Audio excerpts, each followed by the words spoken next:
দ্বিতীয় মেয়াদে প্রথমবারের মতো রাষ্ট্রীয় সফরে মধ্যপ্রাচ্যে যাচ্ছেন প্রেসিডেন্ট ডোনাল্ড ট্রাম্প। আগামী মঙ্গলবার 3 দেশ সফর শুরু করবেন তিনি। এনার্জি সেক্রেটারি ক্রিস রাইট জানিয়েছেন, দেশের মতো দেশের বাইরেও ট্রাম্প তার প্রশাসনের এজেন্ডা বাস্তবায়ন করতে চান। মধ্যপ্রাচ্য সফরেও ট্রাম্পের সেটাই মূল লক্ষ্য বলে জানান তিনি। বিশ্লেষকরা বলছেন, গাজায় চলমান যুদ্ধসহ একাধিক বিষয়ে উত্তপ্ত মধ্যপ্রাচ্য পরিস্থিতিতে এই সফর থেকে বিভিন্ন ধরনের স্বার্থ হাসিলের প্রচেষ্টা চালাবেন প্রেসিডেন্ট। প্রেসিডেন্ট ডোনাল্ড ট্রাম্প 13 থেকে 16 মের মধ্যে সৌদি আরব, কাতার ও ইউনাইটেড আরব আমিরাত সফর করবেন। গত জানুয়ারিতে ক্ষমতা গ্রহণের পর মধ্যপ্রাচ্যে এটাই তার প্রথম সফর। মধ্যপ্রাচ্য সফরে প্রেসিডেন্টের ভ্রমণ সূচিতে একাধিক দেশ থাকলেও এই তালিকায় নেই অন্যতম মিত্র ইসরায়েল।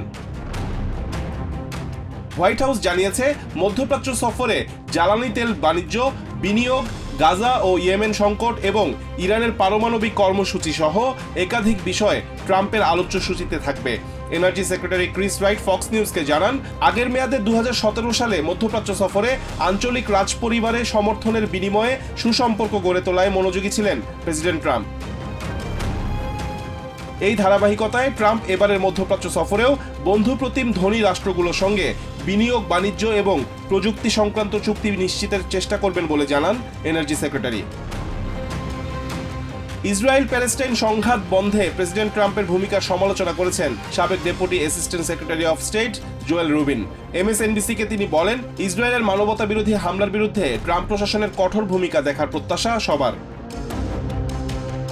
কাতারের রাজপরিবারের কাছ থেকে একটি বিলাসবহুল বোয়িং 747-800 বিমান উপহার পাচ্ছেন প্রেসিডেন্ট ট্রাম্প। এই বিষয়টি সম্পর্কে জানেন এমন এক কর্মকর্তার বরাত দিয়ে নিউ ইয়র্ক টাইমস এই তথ্য জানিয়েছে। সংবাদ মাধ্যমটি নিশ্চিত করেছে, এই উপহার গ্রহণ করতে সম্মতি দিয়েছে ট্রাম্প প্রশাসন।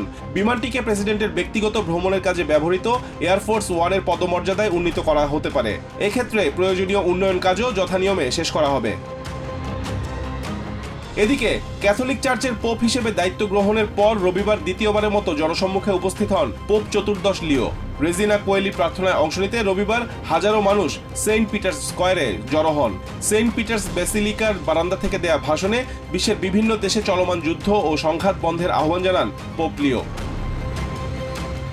রিজওয়ান কাদের, TVN 24 নিউজ ডেস্ক।